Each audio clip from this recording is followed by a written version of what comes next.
Bonjour à tous. La musique est très bonne, n'est-ce pas? Nous allons lire la Bible.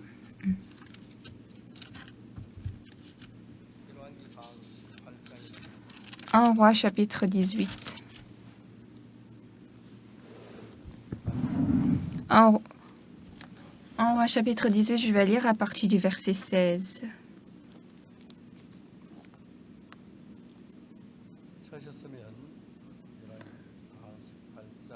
Si vous avez trouvé, je vais lire 1 Roi chapitre 18 à partir du verset 16. Abdias étant allé à la rencontre d'Achab, l'informa de la chose. Et Achab se rendit au-devant d'Élie. À peine Achab aperçut-il Élie qui lui dit « Est-ce toi qui jettes le trouble en Israël ?» Élie répondit « Je ne trouble point Israël, c'est toi au contraire et la maison de ton père, puisque vous avez abandonné le commandement de l'Éternel et que tu es allé après les Baals. Fais maintenant rassembler tout Israël auprès de moi à la montagne du Carmel et aussi les 450 prophètes de Baal et les 400 prophètes d'Astarté qui mangent à la table de Jézabel. » Achab envoya des messagers vers tous les enfants d'Israël et rassembla les prophètes à la montagne du Carmel. Alors Élie s'approcha de tout le peuple et dit « Jusqu'à quand clocherez-vous des deux côtés? Si l'Éternel est Dieu, allez après lui. Si c'est Baal, allez après lui. » Le peuple ne lui répondit rien. Et il dit au peuple, je suis resté seul des prophètes de l'Éternel, et il y a 450 prophètes de Baal. Que l'on nous donne 2 taureaux, qu'ils choisissent pour eux l'un des taureaux, qu'ils le coupent par morceaux, et qu'ils le placent sur le bois sans y mettre le feu. Et moi, je préparerai l'autre taureau, et je le placerai sur le bois sans y mettre le feu. Puis invoquez le nom de votre Dieu, et moi j'invoquerai le nom de l'Éternel. Le Dieu qui répondra par le feu, c'est celui-là qui sera Dieu. Et tout le peuple répondit en disant, c'est bien. Élie dit au prophète de Baal, choisissez pour vous l'un des taureaux, préparez-le les premiers, car vous êtes les plus nombreux, et invoquez le nom de votre Dieu, mais ne mettez pas le feu.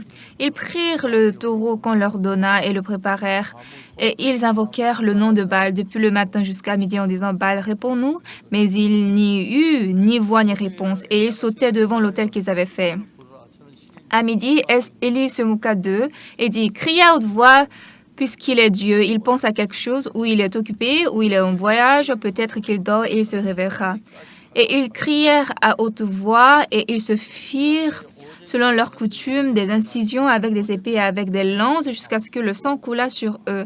Lorsque midi fut passé, ils prophétisèrent jusqu'au moment de la présentation de l'offrande.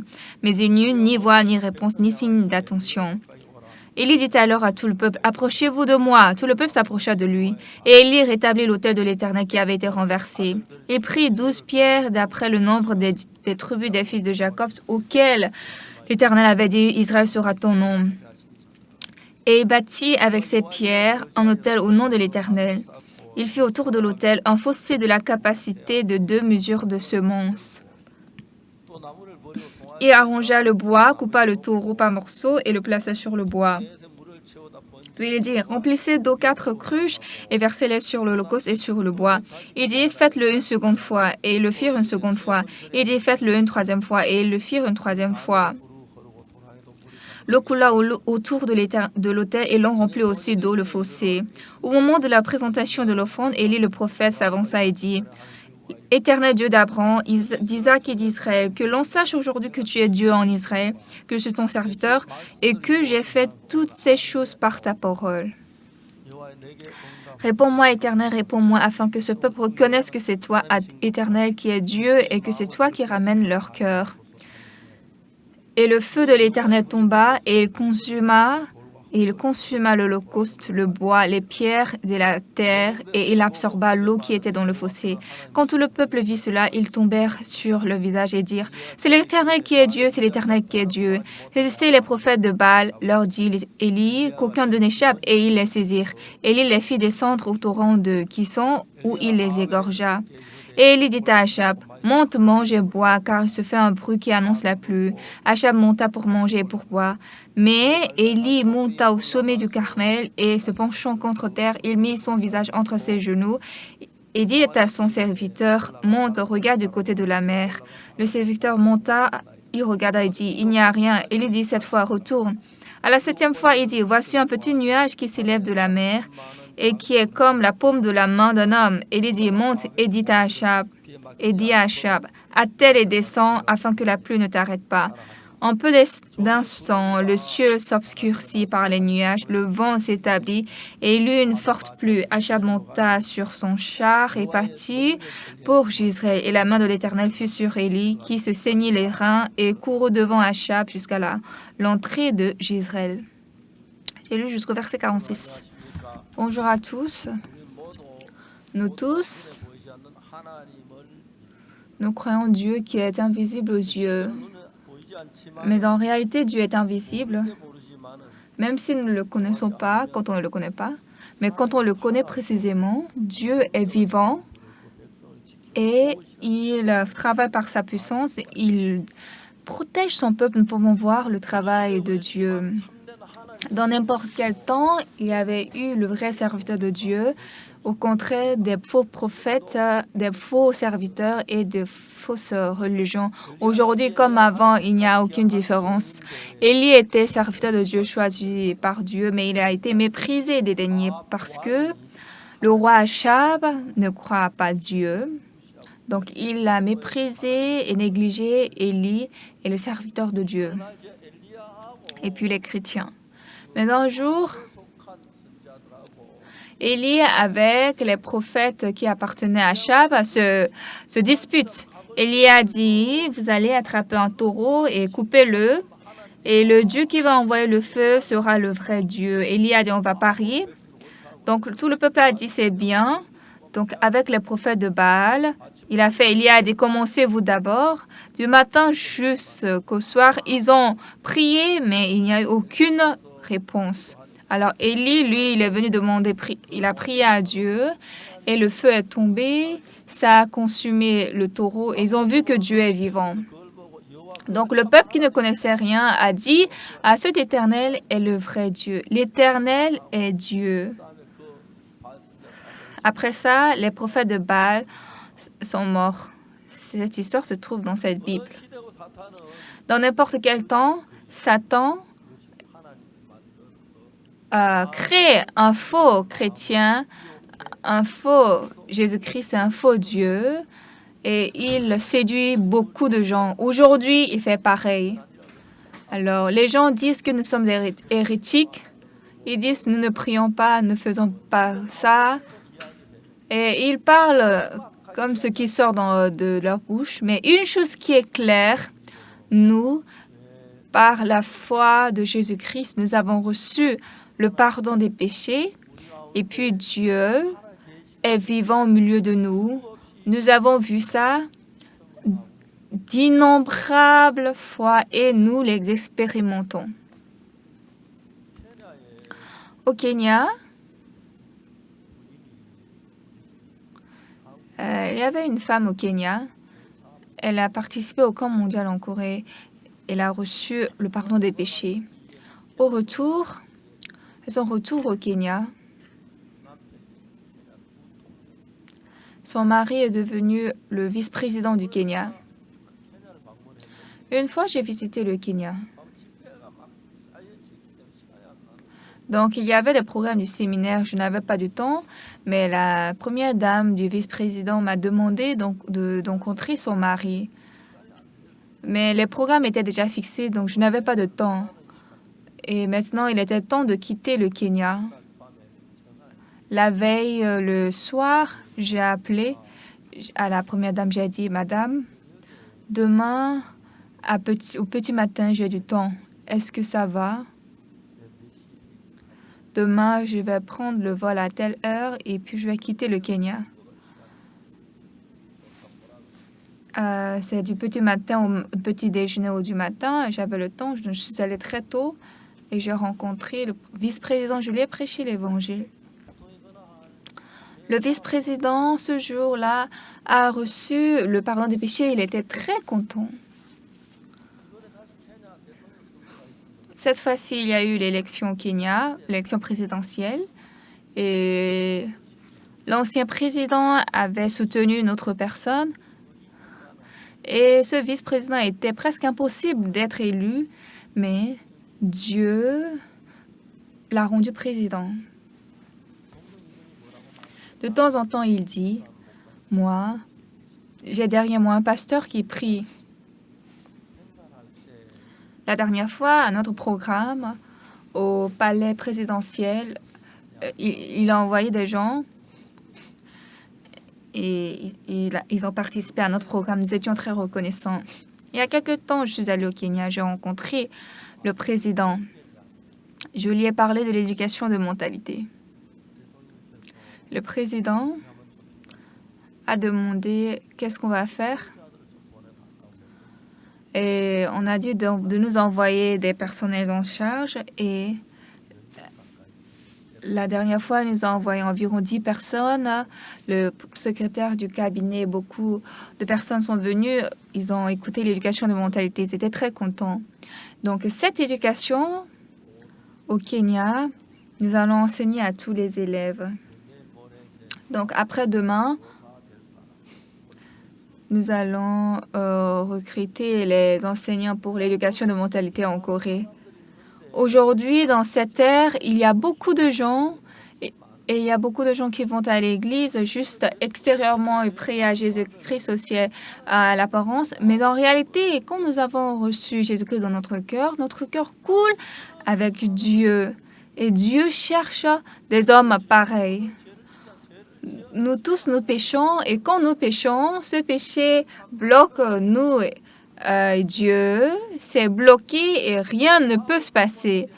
Mais après le pardon des péchés, le mur du péché qui nous bloquait s'écroule. Et maintenant, le cœur de Dieu coule avec nous, entre nous, en nous. Et maintenant, des gens qui ont reçu le cœur de Dieu et qui n'en ont pas reçu sont parfaitement différents.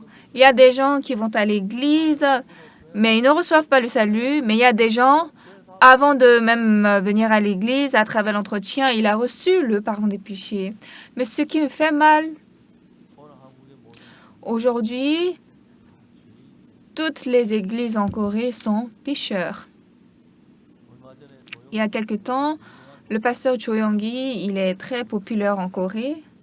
Avant de mourir, il a témoigné, il a dit je suis mort et je suis allé en enfer. Et quand je me suis repenti, je suis allé au ciel.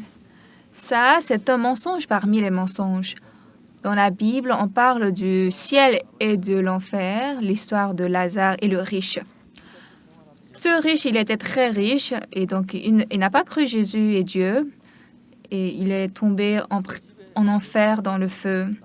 Maintenant, Lazare, qui était le mendiant devant son portail, lui, il est allé au ciel parce qu'il a reçu le salut.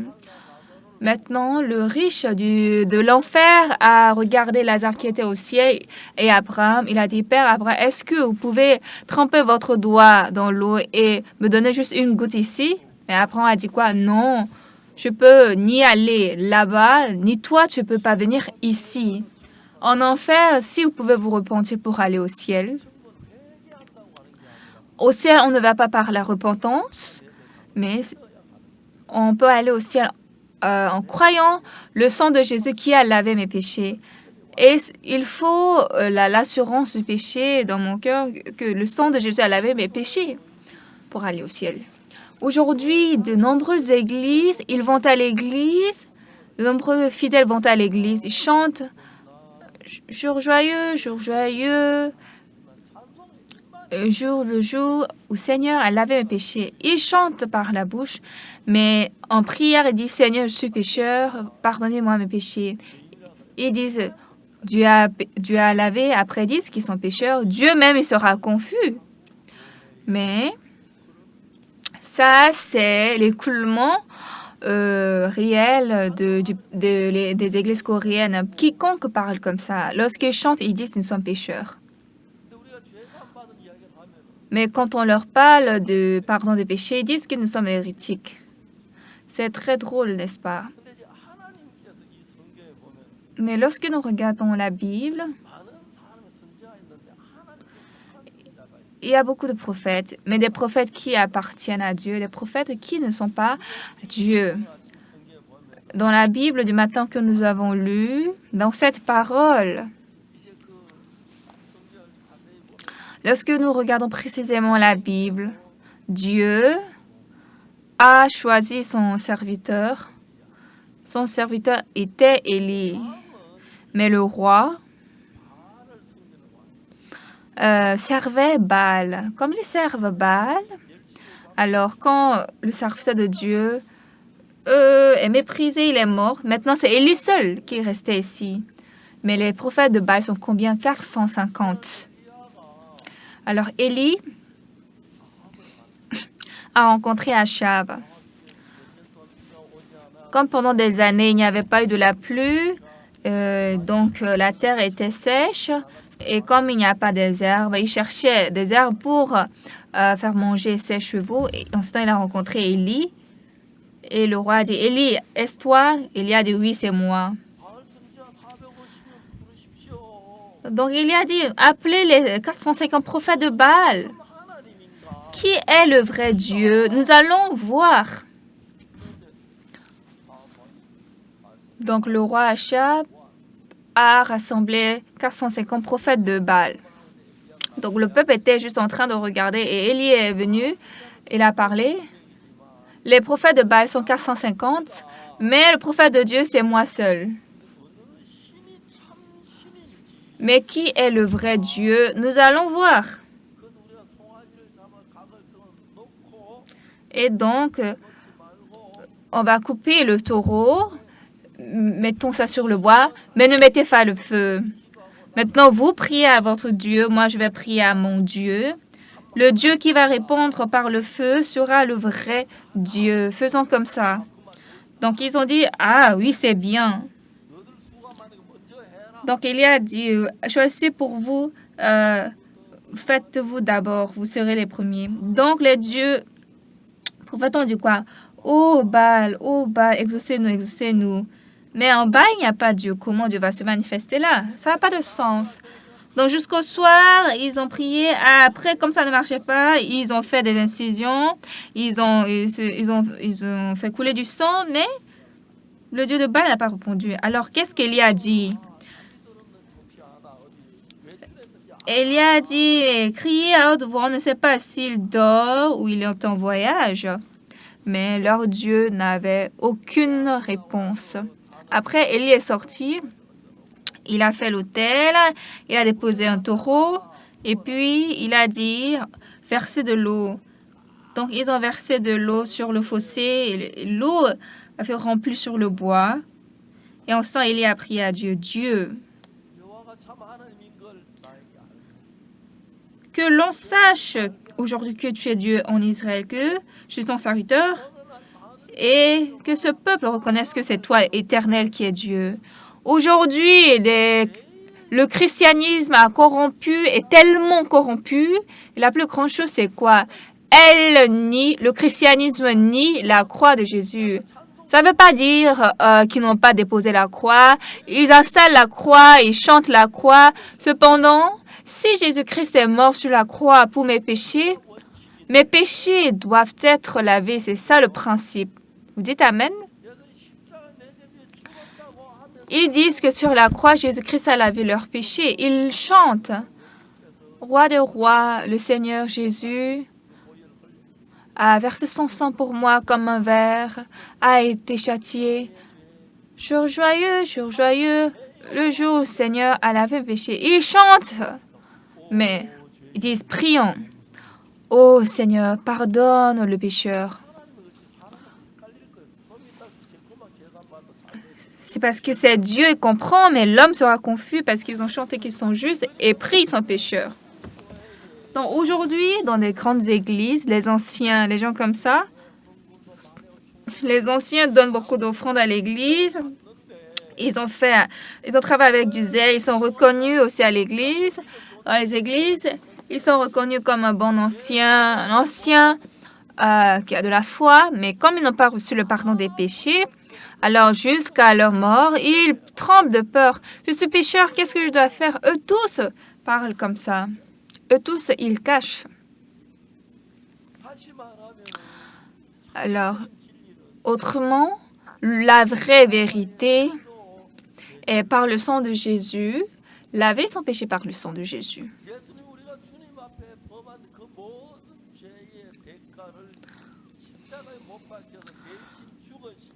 Jésus est mort pour tous les prix de mes péchés sur la croix. Il a été puni pour mes péchés.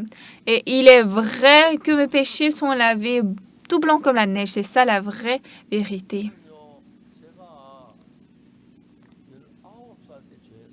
Moi, j'ai reçu le pardon des péchés à l'âge de 19 ans.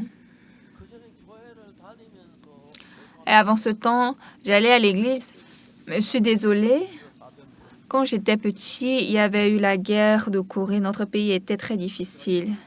Donc, à l'âge de 8 ans, ma mère est décédée. Mon grand frère est allé à l'armée. Et mon père est allé donner soutenir l'armée. La plus grande sœur avait 15 ans, la deuxième grande sœur avait 13 ans. Moi, j'avais 8 ans. Mon petit frère avait 4 ans. Et ma grande sœur était le chef de famille en ce temps. Nous étions très pauvres.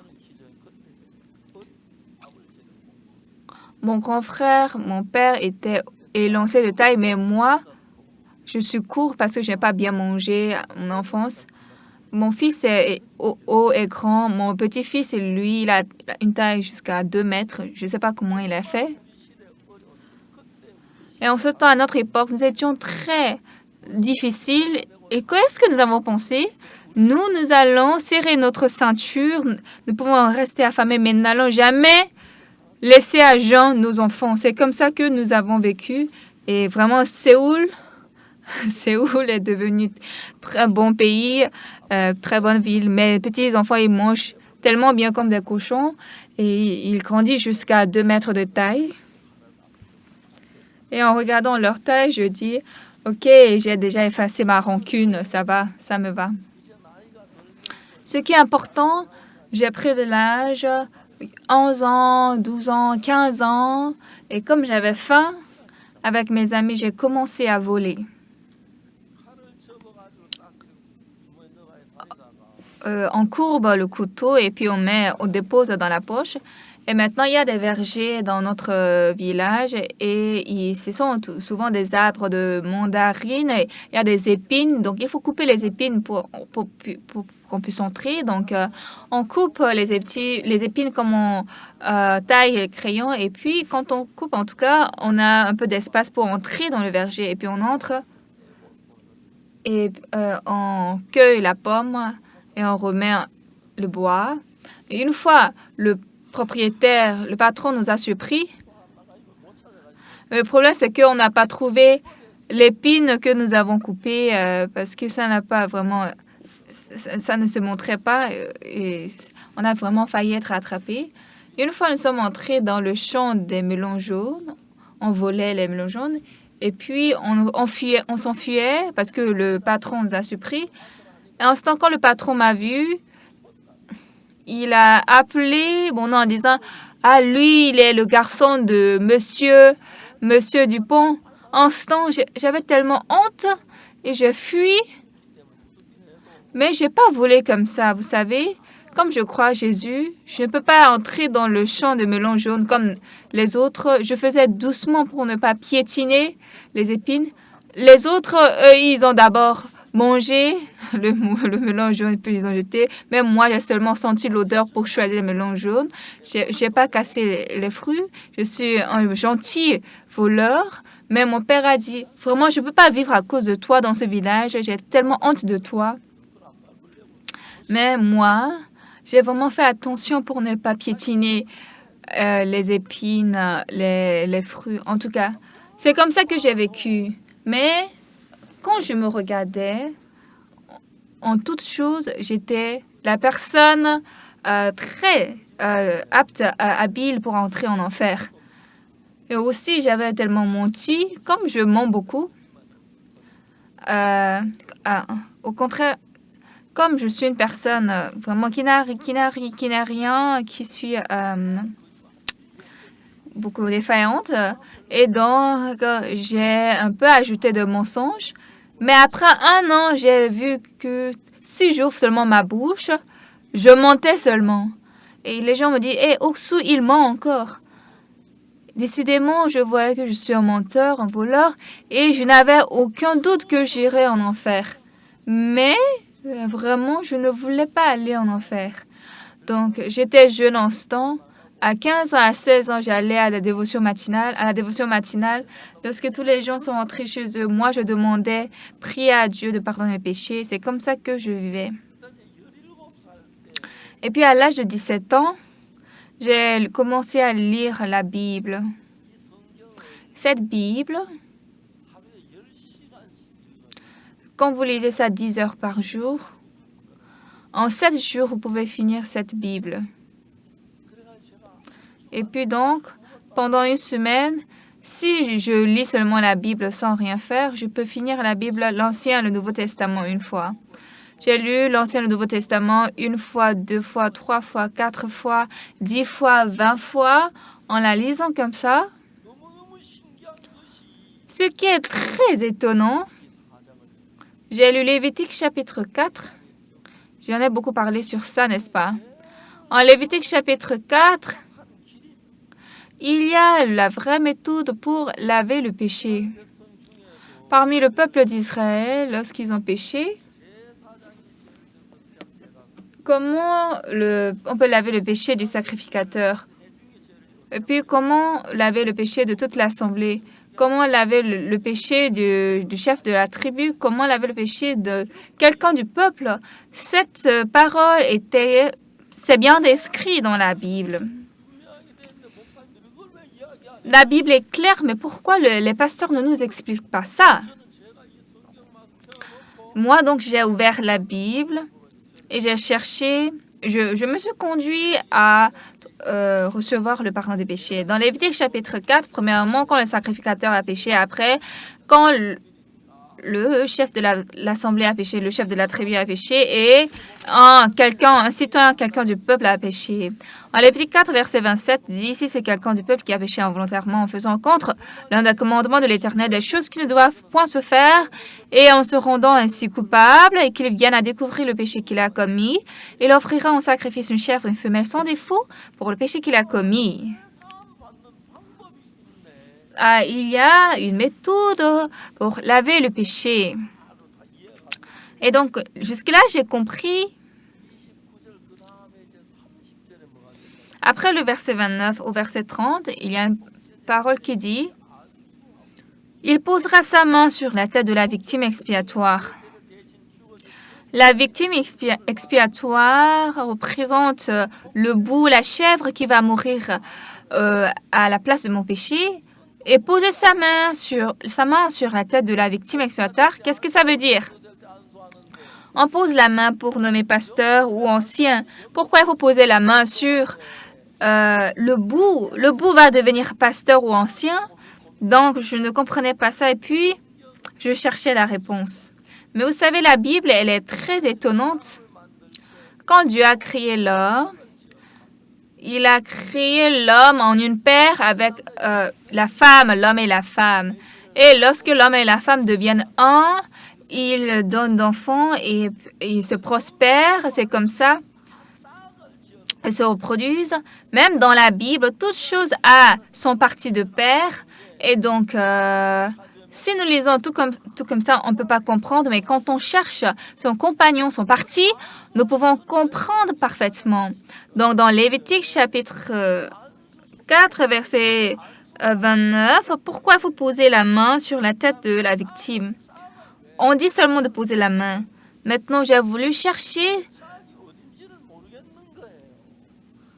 son compagnon, mais je ne le trouvais pas. Pourquoi il faut poser la main sur la tête de la victime? On pose la main pour nommer pasteur ou ancien. Le bout va devenir pasteur ou ancien. Pourquoi il faut poser la main dessus? Je ne comprenais pas ça. Donc, j'ai lu la Bible pendant longtemps. Et puis, un jour, je suis tombée sur Lévitique 16, verset 21. C'est ça, son compagnon. Aaron posera ses 2 mains sur la tête du bout vivant et il confessera sur lui toutes les iniquités des enfants d'Israël et toutes les transgressions par lesquelles ils ont péché. Il les mettra sur la tête du bout, puis le chasse. C'est-à-dire, quand je pose la main sur la tête du bout, c'est pour c'est pour mettre les péchés, transmettre les transgressions au bout. Donc, on ne tue pas par tout hasard, on ne tue pas tout simplement le bout dans l'Ancien Testament. Et on pose la main d'abord sur sa tête. En ce temps, les péchés sont transférés. C'est ça qu'on peut comprendre la Bible. Et là, j'ai compris la Bible très aisément. Et puis, je suis venue au Nouveau Testament, au fleuve Jourdain. Jésus est venu devant Jean-Baptiste pour être baptisé. Quand Jean-Baptiste offrait des baptêmes au fleuve Jourdain, il disait « Repentez-vous, race de vipères, qui vous a dit de fuir cette ruine imminente ?» C'est comme ça qu'il donnait la repentance, le baptême de la repentance. Mais quand Jésus est venu devant Jean, Jean a dit quoi à Jésus? « C'est moi qui ai besoin d'être baptisé par toi et tu viens à moi. » C'était le contraire. Mais Jésus a dit quoi? Laisse faire maintenant, car il est convenable que nous accomplissions ainsi tout ce qui est juste. Ah, Jésus a été baptisé par Jean-Baptiste et comment il accomplit tout ce qui est juste? Quand Jean va mettre sa main sur la tête de Jésus, il fait passer tous les péchés du monde à Jésus. Vous comprenez? Donc, tous nos péchés sont passés à Jésus-Christ. Et là, quand il a posé la main sur Jésus, nos péchés sont transférés à Jésus. Et le lendemain, Jean vit Jésus venant à lui. Il dit quoi? Voici l'agneau de Dieu qui ôte le péché du monde. Et puis dans Lévitique 16, verset 21, on nous parle clairement dans Lévitique 16, verset 21, comment nos péchés sont transférés. Ça, c'est vraiment étonnant. Ah, c'est comme ça que nos péchés ont été transmis. C'est comme ça que nos péchés sont allés à Jésus-Christ.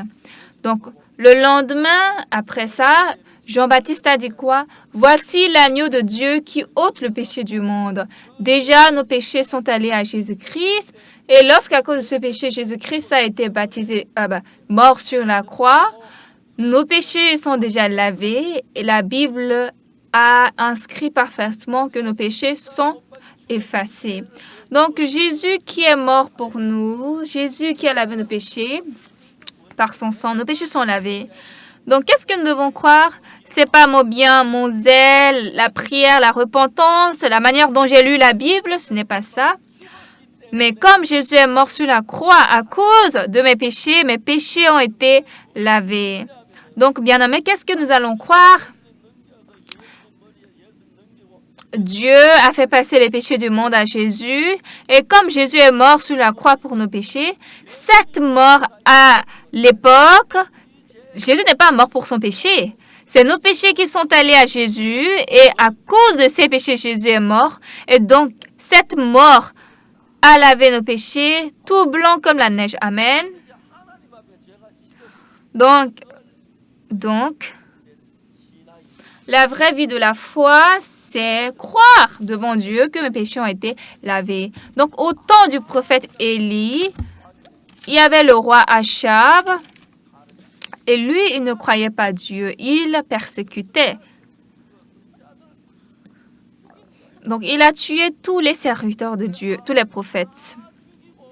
Et quand Achab a tout tué, il restait une personne, c'était Élie.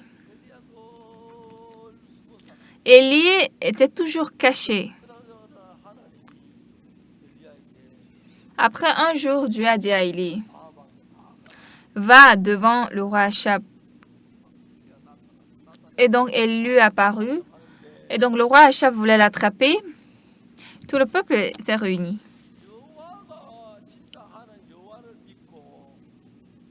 L'Éternel est le vrai Dieu et Élie croyait le Dieu.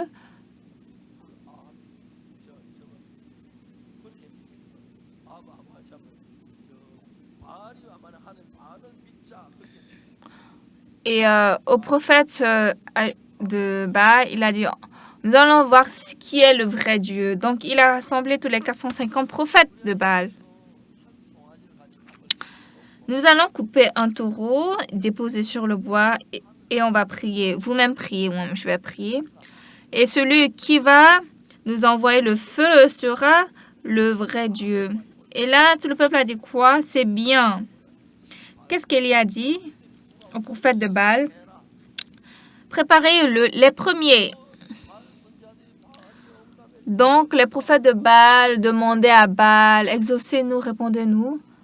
Mais le ciel était très propre, il n'y a même pas de nuages, il n'y a rien. Après le midi, vers le soir, aucun Dieu n'a répondu. Pourquoi? Parce qu'il y a le prophète, le serviteur de Dieu, Élie, et à Dieu, comment le Dieu de Baal va se manifester. C'est grave, n'est-ce pas? Donc, Élie a dit quoi? Mais aussi, prière de voir, on ne sait pas si votre Dieu pense à quelque chose, ou il est occupé, ou il est en voyage, ou qu'il dort. Donc, il se faisait des blessures avec des épées et des lances. Ils sont presque à la mort, mais rien ne se passait. Maintenant, Élie a commencé à dire. Élie a entassé l'autel et puis il a déposé le taureau. Il a ensuite dit, remplissez d'eau 4 cruches et versez-les sur l'holocauste. Ils ont versé sur l'holocauste l'eau et l'holocauste était rempli de l'autel était rempli de l'eau. En ce temps, Élie a commencé à prier à Dieu. Dieu, réponds-moi. Dieu, réponds-moi. Et en ce temps, le feu de l'Éternel est tombé, il a consumé l'holocauste, le bois, les pierres et la terre, et il a absorbé l'eau. Le peuple a dit quoi? L'Éternel qui est Dieu, c'est l'Éternel qui est Dieu. Et les prophètes de Baal ont été tués. Là, ils ont réalisé que le Dieu d'Élie est le vrai Dieu. Ce qui est important, la vie de la foi, il faut la penser précisément. Jésus est venu sur cette terre pour laver notre péché, n'est-ce pas? Jésus est mort sur la croix, il a lavé nos péchés. C'est vrai? Donc si Jésus a reçu le châtiment de mes péchés, sommes-nous pécheurs ou non? Nous ne sommes pas pécheurs, n'est-ce pas? Jésus est mort sur la croix pour notre péché. Il a eu la rédemption éternelle. Nous ne sommes pas pécheurs. Pourquoi? Parce que le châtiment de nos péchés, Jésus-Christ l'a ôté sur la croix. Il est mort sur la croix en versant son sang. Il a été châtié. En ce temps, tous nos péchés ont été effacés. Ce que la Bible nous dit. Amen. Si Jésus a été crucifié et n'a pas lavé nos péchés, il est mort en vain. Mais aujourd'hui, beaucoup d'églises, comment elles enseignent? Jésus a été crucifié, mais comme nous péchons, nous sommes pécheurs. C'est comme ça qu'ils enseignent. Alors, les gens qui vont dans les églises du monde, ils travaillent dur, ils bossent, et puis au moment de leur mort, eux tous tremblent de peur. Parce que si j'ai le péché, ils savent précisément qu'ils vont aller en enfer. Donc, ils se souviennent du péché qu'ils ont commis, ils ont volé ou menti, mais comme leurs péchés ne sont pas lavés, alors ils prient, ils demandent pardon des péchés chaque petit matin, mais leur péché n'est pas effacé. Alors, cet homme doit aller en enfer. C'est pourquoi, quand moi j'étais petit, je demandais pardon à Dieu. Je suis jeune, mais j'ai envie de dormir, mais je venais à la dévotion matinale et à la fin, je priais toujours à Dieu de pardonner le péché, mais je continuais à commettre des péchés. Un jour, j'ai commencé à lire la Bible. Ce qui est très étonnant, c'est que dans l'Ancien Testament, quand on a égorgé le bouc pour donner un sacrifice, on met la main sur sa tête pour faire transmettre le péché. Et puis, lorsque son sang est passé sur les corps de l'autel, nos péchés sont lavés. De même, Jésus-Christ a été crucifié. Il est mort pour nos péchés. En 3 jours, quand il est ressuscité, comme Jésus était mort pour nos péchés, il a payé nos péchés. Donc, c'est vrai que nos péchés ont été effacés. C'est ce que la Bible dit. Amen. Mais aujourd'hui, beaucoup d'églises, les pasteurs lisent la même Bible, mais ce qu'ils disent n'a pas de sens. Seigneur, nous sommes pécheurs, pardonnez-nous notre péché. Alors, Jésus est mort sur la croix pour nos péchés. Ça, c'est vrai ou faux? Ça veut dire que c'est faux. Ça n'a pas de sens. Ils chantent. Jour joyeux, jour Seigneur, à laver mes péchés. Mais ils prient. Seigneur, pardonnez le pécheur. Dieu même sera confus. Ils disent ils sont lavés, ils sont pécheurs. Non. Parfaitement, Dieu a lavé le péché pour toujours parce qu'il a versé le sang sur les corps de l'autel au ciel pour toujours. Il a obtenu la rédemption éternelle. En 1962, le 7 octobre, cette mort de Jésus-Christ à la croix est mort à la place de mes péchés. Donc, j'ai découvert correctement que mes péchés ont été lavés. En ce temps, mes péchés sont lavés. J'ai cru mes péchés sont lavés. Et depuis ce temps, jusqu'à présent, quoi que je fasse, Dieu est avec moi. Quand nous lisons la Bible que nous avons lue aujourd'hui, Élie est homme de Dieu. Tous les serviteurs de Dieu sont morts. Élie restait seul. Et il y avait 450 prophètes de Baal. Et comme la femme d'Achab, Jezreel croyait Baal, donc les prophètes de Baal aussi étaient très audacieux. Mais Dieu a un jour arrêté la pluie. Donc, à cause de la pluie, il y a eu une famine aride. Et en ce temps, Élie s'est apparu. Achab a dit de prier à Dieu pour qu'il nous envoie la pluie, mais avant ça, il a dit d'appeler les prophètes de Baal. Nous allons faire un pari. Donc, faisons un pari. Vous allez choisir un taureau, couper le par morceaux et mettez-le sur le bois sans mettre le feu. Je vais prier à Dieu, vous-même priez à Dieu. Et celui qui va nous répondre par le feu sera le vrai Dieu. Le peuple a dit c'est bien. Donc, Élie a dit au prophète de Baal, vous commencez en premier parce qu'ils sont beaucoup en nombre. Et donc, ils ont prié à Dieu, à leur Dieu, Dieu Baal, envoyez-nous le feu. Mais le ciel n'a fait aucun signe. Donc, du matin jusqu'au soir, ils ont pleuré, fait des blessures sur le corps, mais ça ne marchait pas parce que le ciel ne donnait aucune réponse. Élie maintenant s'est paru, il a dit, il a fait l'autel d'abord avec des pierres, il a rempli d'eau cet autel et l'autel était rempli de pierres. En ce temps, était rempli de l'eau plutôt. En ce temps, Élie a dit à Dieu, Dieu, que l'on sache que tu es Dieu en Israël, que c'est toi l'Éternel qui es Dieu. Et soudain, le feu est tombé du ciel et il a consumé l'Holocauste et toute la terre. En ce temps, le peuple a dit, c'est l'Éternel qui est Dieu. Donc, en quoi notre Église est différente des autres églises? Dans la Bible, précisément, Jésus-Christ a été crucifié sur la croix pour notre péché. Ça veut dire quoi? Les boucs, les chèvres en Ancien Testament,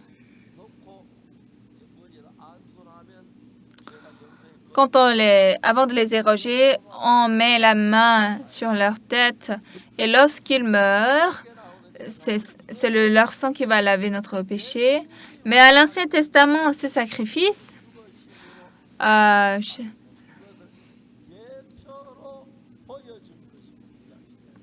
l'Ancien Testament, à cette époque, on montre un exemple de Jésus-Christ qui va être baptisé et laver notre péché par son sang. Donc, Jean-Baptiste a baptisé Jésus, les péchés sont passés à Jésus-Christ et puis il est mort sur la croix. Nos péchés ont été effacés, ce que la Bible a écrit, n'est-ce pas? Alors, bien-aimés, toute l'humanité devait payer le péché, mais le prix de ce péché a été lavé par le sang de Jésus-Christ versé à la croix. Alors, dans n'importe quel temps,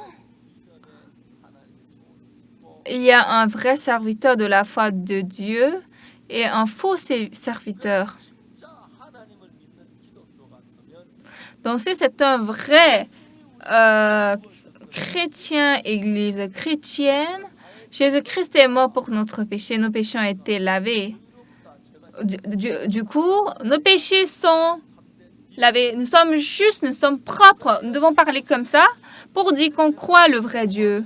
Mais bien que Jésus soit mort, je continuer à dire que je suis pécheur, ça veut dire seulement que Jésus est mort en vain.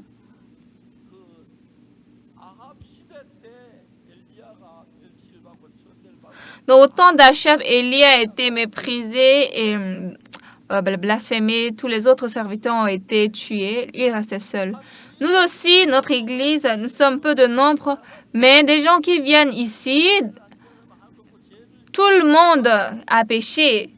Cependant, lorsque Jésus-Christ a été crucifié à la croix, il est mort pour les péchés à notre place. Là-bas, nos péchés sont lavés pour toujours. Croire cela est croire réellement Jésus-Christ. Même avant que Jésus ne meure sur la croix, il est pécheur. Après avoir été crucifié aussi, il est pécheur. Là,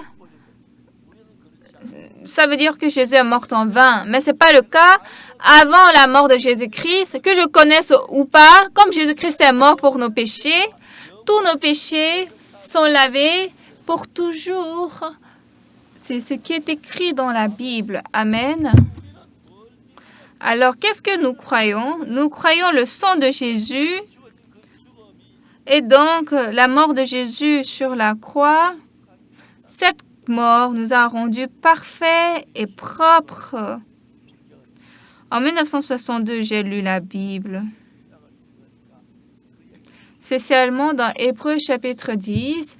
La Bible a très bien expliqué cela.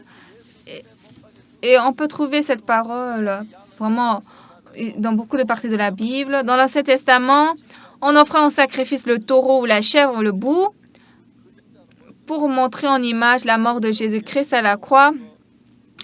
Jésus lui-même, en son corps, est venu sur cette terre. Et quand Jean-Baptiste a baptisé, le péché est passé à Jésus-Christ. Et lorsqu'il est mort, à la croix, tous nos péchés ont été jugés là-bas. C'est fini. Et nous croyons Dieu que nous sommes justifiés. Mais aujourd'hui, celui qui dit qu'il est pécheur, ça veut dire que Jésus est mort sur la croix. Il est mort à la place de notre péché. Mais s'il est toujours pécheur, Jésus est mort en vain, n'est-ce pas? Vous comprenez? Donc ici, ce que Achab serve, comme il a servi un autre Dieu, un idole, donc Achab aussi a été péri et toute sa famille est détruite. Nous pouvons voir cette histoire après, à travers le prophète Élie, qui est le vrai Dieu. C'était ça. Donc Dieu, comme le Dieu qui envoie le feu est le vrai Dieu, Dieu a envoyé Jésus sur cette terre et Jésus vivant est le vrai Dieu. Jésus est mort sur la croix, il nous a lavés, mais si nous sommes pécheurs, ça veut dire que c'est faux. Jésus est mort en vain, vous comprenez? Beaucoup de gens disent que nous sommes pécheurs, nous sommes héritiers. Pourquoi? Parce qu'on pêche et puis on dit on n'a pas de péché. Bien qu'en s'associant là, on se lave, on devient propre. De même, si Jésus-Christ a lavé notre péché sur la croix, nous sommes devenus propres. Et ça, c'est très précis. Donc, quand nous croyons cette vérité, qu'est-ce qui nous passe? Le Saint-Esprit de Dieu entre dans notre cœur. Notre vie change, nous devenons heureux. Et puis, quand nous avons la chair, nous avons les désirs de la chair parce que nous vivons dans ce monde, il y a le cœur méchant qui sursaute. Cependant, Jésus-Christ nous conduit et de plus en plus, nous vivons une vie sainte et heureuse. À travers Achab, beaucoup de serviteurs de Dieu ont été tués. Et c'est seulement un serviteur qui est resté. Et Élie a fait un pari avec les 450 prophètes de Baal. Dieu était aux côtés de qui? Dieu a pris la main d'Élie. Aujourd'hui, même quand nous prêchons l'Évangile, dans beaucoup de pays de ce monde, ils écoutent cet Évangile nouveau et puis ils disent, ah, alors là, c'est vrai que Jésus est mort pour nos péchés et c'est vrai qu'il a lavé nos péchés, n'est-ce pas? Si Jésus a lavé notre péché demeure, ça veut dire que Jésus est mort en vain, il a échoué. Parmi vous, rassemblés ce matin, je comprends, vous pouvez penser, je suis pécheur, j'ai péché, oui, parce que nous tous, nous avons péché, il n'y a personne qui n'a pas péché. Mais pour le salaire de notre péché, à cause de notre péché, nous devons aller en enfer éternel, mais pour nous sauver du péché, Dieu a transmis tous nos péchés à Jésus, et quand Jésus est mort sur la croix, en ce temps, les prix de notre péché ont été payés. Amen. Alors, qu'est-ce que nous devons faire maintenant? Je ne dois pas essayer moi-même à laver le péché, mais Jésus-Christ est mort sur la croix à verser son sang, et comme en ce temps mes péchés ont été lavés éternellement, je dois croire ça dans mon cœur, par mon cœur. Celui qui croit ça de sa bouche, qu'est-ce qu'il va dire? Ah, moi, je n'ai pas de péché. Jésus-Christ a lavé mes péchés. Mais celui qui ne peut pas croire, il dit, bien que Jésus-Christ est mort sur la croix, je suis pécheur. Ça ne peut qu'être ça. Alors, comme je vous ai dit, les gens demandent pardon continuellement à Dieu. Mais celui qui a vraiment reçu le pardon des péchés n'a pas besoin de demander pardon à Dieu parce que son péché est déjà lavé. C'est ça, la foi. C'est comme ça que nous avons commencé l'œuvre de l'Évangile. Ce qui est étonnant, Dieu travaille en nous puissamment. Je vais un peu vous ajouter. Je vais vous parler de ma rencontre avec le président du Paraguay. L'ambassadeur du Paraguay m'a visité. Il avait déjà participé à quelques camps mondiaux d'AYF. Il m'a dit que je veux vous rendre mon confrère, Pasteur Pak. Devenez mon confrère. Donc, j'ai 2 petites sœurs. La ministre de la Tanzanie et ma petite sœur, elle m'appelle confrère. Et puis en Afrique, il y a encore une autre personne, elle m'appelle confrère. Je suis allée en Tanzanie, mais ça fait longtemps que je ne suis pas là. Mais je suis seulement reconnaissant qu'ils ont reçu le pardon des péchés par le sang de Jésus. Donc, un jour, l'ambassadeur de Paraguay m'a dit, Pasteur, je veux vivre comme votre petit frère. Comment un ambassadeur va devenir mon petit frère? Bon, d'accord, ça va, comme je suis plus âgée que lui. Bon, ça ne va pas me faire un dommage. Et il s'est donné le nom Pak Tesu. Je lui ai dit, tu es mon petit frère, tu dois te donner Pak Tesu. Pourquoi c'est Pak Tesu? Mais il ne comprenait pas ça. Il a créé le nom là où on crée les noms. Et un jour, il est venu me voir. Il m'a dit, confrère, j'ai un souci. Lequel? Le président du Paraguay va entrer en Corée. Pendant le mandat de l'ambassadeur, la visite du président est très spéciale parce qu'à travers ça, l'ambassadeur peut être élu, il peut devenir ministre ou autre chose. Donc, c'est une chance pour lui dans sa vie en tant que sa vie ambassadeur. Et il m'a dit, notre budget est faible, donc c'est difficile de bien accueillir le président. Donc, j'ai réfléchi, qu'est-ce que je dois lui faire? Je dois lui supporter l'argent, c'est ça? Mais ce n'était pas ça. Il a dit que notre président aime la musique. Est-ce que vous pouvez faire le concert musical? Pasteur, confrère, tu peux nous envoyer quelques membres de la Choir Gracias? Mais en ce temps, on faisait le séminaire à Chamshil. Et donc, j'ai parlé à la conductrice de la Choir Gracias. Elle a choisi quelques membres pour faire le concert. On m'a également appelé.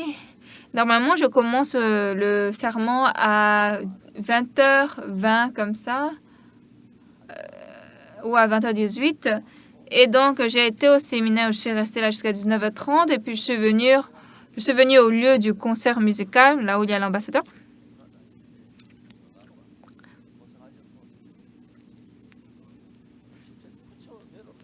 Et je suis déjà arrivée à l'hôtel là. On m'a appelé. Est-ce que vous êtes là? Oui. Venez au 9e étage. Je suis allée là. J'ai rencontré le ministre de la Jeunesse, le secrétaire du cabinet, l'ambassadeur, le président et une autre personne. On était 5. Et j'ai discuté avec le président. Et à notre séparation, je lui ai offert le livre Le secret de la rémission du péché de la Renaissance. Et puis on a dit au revoir. Le président, lui, il est entré dans son pays. Et dans l'avion, il a demandé le livre du pasteur Park, mais son secrétaire a laissé ce livre en Corée. Et donc le lendemain, la femme de l'ambassadeur est allée au Paraguay pour faire passer le livre. Et le président a lu tout ce livre. Après, il m'a demandé est-ce que je peux le rencontrer. Mais j'ai dit il y a le camp mondial au Paraguay d'ici en 3 mois. Est-ce que je peux vous rencontrer en ce temps? Il a dit d'accord. Je suis allée au séminaire au Paraguay. Et comme je suis venue officiellement par l'ordre du président, on m'a très bien accueillie à l'aéroport ou bien à la sortie de l'aéroport. L'hôtel aussi, les agents de sécurité, ils me faisaient les gardes pour moi. En tout cas, c'était très intéressant pour moi. Donc, la veille, avant de rencontrer le président, j'ai appelé le secrétaire du cabinet. J'ai demandé, j'ai combien de temps avec le président? Il m'a dit 40 minutes. Alors, donc, comme le président aime la musique, la chorale Gracias va chanter. Elle va chanter. Et j'ai enlevé toutes choses. J'ai seulement sélectionné quelques membres qui vont chanter. Elle va chanter 2 chansons. Moi, je vais... Et puis, on va se saluer 5 minutes. Et le reste, moi, je vais prêcher pendant 30 minutes. Et donc, j'ai prêché pendant 30 minutes l'Évangile. Et en ce temps, le président, il frémissait. Et puis, il a tenu ma main. Il était tellement reconnaissant de moi. Et en ce temps, moi, j'étais très émue parce que le président était très content et reconnaissant. Après, je suis sortie. Et puis, je sortais. Le secrétaire du cabinet m'a appelé, il a dit « Aujourd'hui, le président veut assister au programme d'IYF ce soir. » Et puis, il a dit à tous les autres ministres d'assister à ce camp. Donc, le président est arrivé, les ministres aussi. Quand moi, je rencontre le président, c'est Dieu qui travaille comme ça. Et il m'a fait rencontrer plusieurs dizaines de présidents. Et à chaque fois que je rencontre le président, ils reçoivent le salut. Ils deviennent mes amis. Ça, c'est pas moi qui fais, Dieu qui fait. Pourquoi un homme comme moi qui suis rien?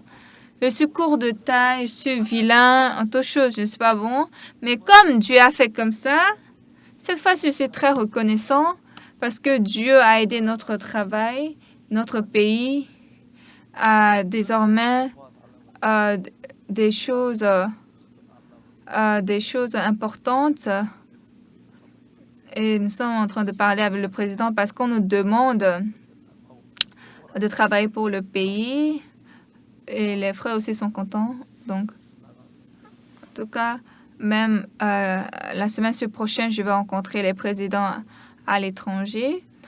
Je suis vraiment rien. Mais comme Dieu m'a établi, il m'a fait rencontrer des dizaines de présidents et surtout l'éducation de mentalité, vous savez. Les jeunes du monde entier ont beaucoup de problèmes et nous avons écrit le livre L'éducation de mentalité et c'est très précis. Et au président du Kenya, par exemple, le président du Kenya a dit de faire l'éducation de mentalité dans leur pays. Donc, on va commencer au Kenya. On fait aussi en Ouganda. Et déjà, ils étaient en Corée. Ils ont reçu l'éducation de mentalité fondamentale. Et donc, après-demain, nous allons recruter les conférenciers pour l'éducation de mentalité. On va les éduquer. Ils vont aller dans le monde entier pour donner ces cours. Moi, je suis rien. Et tout à l'heure, le pasteur, il a témoigné, le co-pasteur a témoigné à propos du président. Je suis très reconnaissant au Seigneur. Le président a reçu le salut, il était très content. Puis, il nous a donné plus de 100 hectares pour qu'on puisse bâtir notre centre. Je suis reconnaissant à Dieu. Bien-aimés, quoi que vous soyez nuls, lorsque vous avez accepté la parole que Jésus-Christ a lavé mes péchés, Jésus-Christ est dans votre cœur et vous et Jésus devenez un. Vous avez compris? Bien-aimé, je suis quelqu'un vil, mais même si vous êtes plus vil que ça, si Dieu est avec vous, ce n'est rien. Amen. Et quoique j'ai beaucoup de péchés, le sang de Jésus n'a aucune lacune pour laver mes péchés. Nous chantons jour joyeux,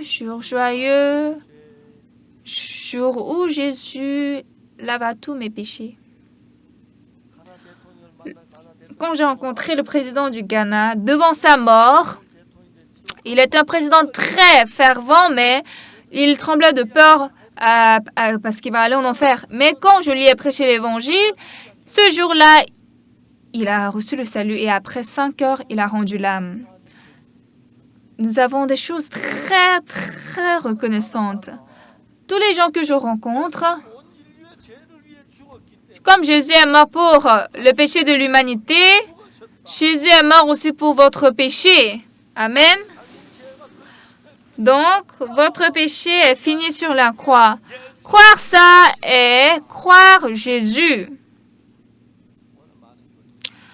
Aujourd'hui, beaucoup de fidèles prient, Seigneur, nous sommes pécheurs, pardonnez-nous nos péchés. Ça veut dire seulement que la croix a échoué. Jésus a lavé nos péchés sur la croix et vous dites que Jésus a échoué sur la croix. Moi, j'ai échoué, mais Jésus n'a pas échoué. Jésus a été crucifié. Il a terminé mon péché. Amen. Mes péchés sont lavés blancs, tout blanc comme la neige. C'est ce qui a été inscrit dans la Bible. Là, mes péchés sont vraiment lavés comme la neige. Que ça soit chaud ou froid, que j'ai sommeil ou pas, que je crois ou pas, dans la Bible, mes péchés sont effacés, c'est vrai. Même si mon corps est sale, mon péché est effacé. Lorsque nous croyons ça, Dieu est tellement content. Bien-aimés, vous priez, Seigneur, nous sommes pécheurs, pardonnez nos péchés. Jésus est furieux. À la croix, j'ai versé mon sang pour mourir à cause de ton péché. Tu dis que je suis mort en vain. Aujourd'hui, de nombreux fidèles se moquent de Dieu. La Bible a précisément écrit que nos péchés sont lavés. La Bible a écrit que nos péchés sont effacés. Moi, en 1962, à l'âge de 19 ans, j'ai reçu le pardon des péchés. Dans la Bible, j'ai cru correctement que Jésus a lavé mes péchés. Et depuis ce temps, tous les gens que je rencontre, je leur prêche que Jésus a effacé mes péchés. En Amérique du Sud, j'ai fait le camp. Quelqu'un est venu me dire, « Pasteur, j'ai quelque chose à vous dire. » Il est proche à un président. « Pasteur, si vous allez dans ce pays, je pense que vous pouvez le rencontrer. Est-ce que vous pouvez le rencontrer? » J'ai dit, « D'accord. » Et puis il a appelé. Il a dit, « Ça va. C'est fait. » Et donc, j'ai rencontré le président de ce pays d'Amérique du Sud. Et ce président était très content après avoir reçu le pardon des péchés. Et puis, il a dit, « Pasteur, je suis désolé.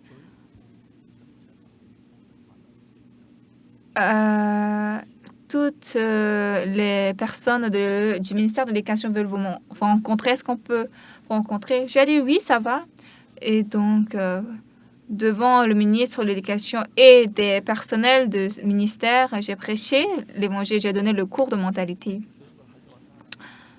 non pas seulement ce pays, il y a beaucoup de pays qui veulent faire le cours de mentalité. Donc, nous préparons des manuels et des livres et des conférenciers de l'éducation de mentalité. Et lorsqu'ils vont donner cette éducation de mentalité dans les pays extérieurs, les gens qui vont apprendre cette mentalité, autrefois, on vivait avec son propre cœur. Mais maintenant, on ne vit pas avec son cœur, avec Jésus-Christ. Avec le cœur de Jésus-Christ. Là, je deviens propre, pur, juste. Moi aussi, auparavant, j'étais un homme vil. Mais après que j'ai cru Jésus et il est entré dans mon cœur, je ne peux pas tout exprimer comment je suis reconnaissant à Jésus. Bien-aimés, nous sommes réunis pendant le culte. Nous devons louer Jésus. Pourquoi? Parce que nous ne pouvons pas louer Jésus qui n'a pas lavé nos péchés, n'est-ce pas? Mais non, Jésus a ôté le péché du monde. Il a votre péché est composé aussi dans le péché du monde. Là, Jésus-Christ a ôté ça, été crucifié. Là, tous nos péchés ont été lavés. Amen. Maintenant, c'est ça que nous devons croire. La malédiction qui doit retomber sur moi, le châtiment, les punitions, tout ça, Jésus a reçu à ma place. Moi, je n'ai rien à recevoir. Le président du Paraguay, à la fin de l'entretien avec moi, directement, il a appelé les journalistes du palais présidentiel.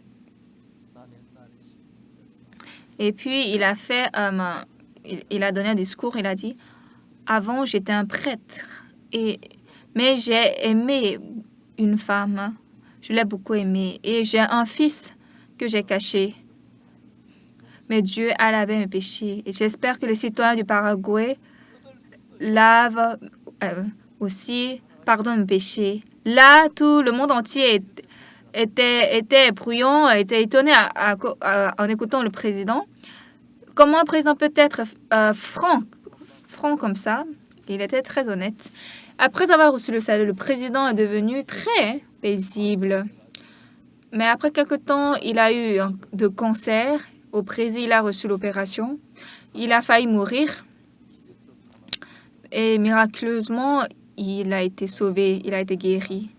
Et puis, il y a une autre personne qui était allée avec lui au Brésil pour le traitement, mais lui, il est revenu mort. Nous tous qui avons reçu le pardon des péchés, quand nous croyons que par le sang de Jésus, mes péchés sont lavés, mon cœur va sortir de mon cœur. Et comme ce cœur est un avec Jésus, votre cœur sera un avec Jésus. Là, quoi que vous fassiez, Jésus vous aide et vous protège. Quoi qu'on me dise, si Dieu me bénit, ça c'est très étonnant. Pendant qu'Achab était roi, la femme d'Achab, Jézabel,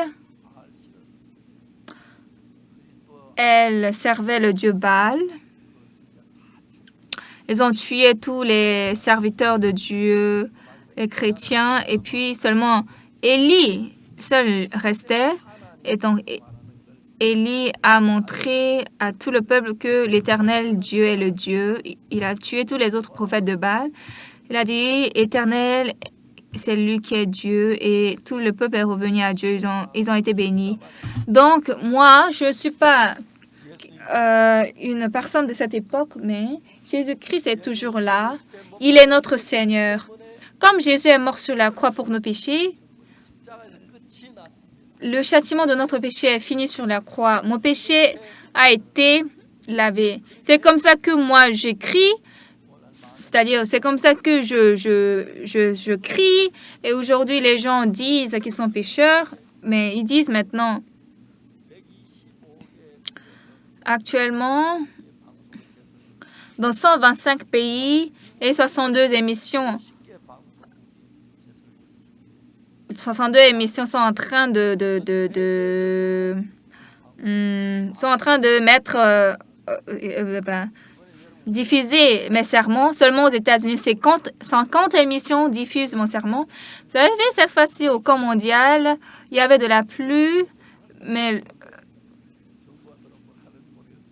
le gouvernement, en tout cas, a beaucoup de travail pour nous. Si c'est nous qui avons fait, on allait mieux faire. Je ne sais pas s'ils vont écouter. En tout cas, ça a été bien. Dieu a travaillé. Le camp mondial a été très bon. Il y a 20 000 personnes qui sont venues. Et de l'étranger, il y a 1500 pasteurs qui sont arrivés en Corée. Ils étaient tous contents. À présent, les églises du monde, ne disons plus nous sommes pécheurs. Si nous disons que nous sommes pécheurs, ça veut dire que la croix de Jésus est nulle. Mais nous ne sommes pas pécheurs. Jésus-Christ à la croix a été châtié pour tous nos péchés. Nous sommes devenus justes, propres. Nous devons dire que nous sommes justes. C'est pas que j'ai pas péché, j'ai péché, mais Jésus-Christ a été châtié pour mes péchés. Et moi, je crois sur Jésus. Je le respecte et nous l'aimons, ce Seigneur. Et c'est ça la vraie foi, vous avez compris? Donc, les gens que vous rencontrez, que ce soit sur la route, des gens proches, s'ils disent que nous sommes pécheurs, ça veut dire que tu blasphèmes Jésus. Jésus est mort sur la croix pour notre péché. Tu dis que nous sommes pécheurs. Parle pas comme ça. C'est pas juste. Jésus a lavé notre péché. Dans la Bible, Dieu a dit, il ne se souvient pas de notre péché. Il a tout lavé. Non seulement vous qui allez garder cette foi, nous allons faire entendre toute la nation coréenne. Lorsque nous croyons en ce pardon de péché, le Saint-Esprit va entrer dans notre cœur, ça va nous changer et ça va nous aider, nous accorder ça grâce à la bénédiction. Nous pourrons vivre une vie claire, brillante et heureuse. Vous croyez? Levez la main si vous êtes pécheur. Il n'y a personne? Vous n'avez pas péché? Nous avons péché, mais par la grâce de Jésus, si vous êtes devenu juste, levez la main. Amen. C'est OK. Jésus sera très content. Il va dire, voilà, c'est ça. Mais aujourd'hui, beaucoup de gens ne connaissent pas ça. Ils vont à l'église et les pasteurs ne connaissent pas bien la Bible. On chante jour joyeux, le jour où Jésus lava un péché. Mais en prière, on dit, Seigneur, je suis pécheur. Ça, c'est pas logique, ça, c'est pas vraiment clair. Et donc, ça n'a pas de sens.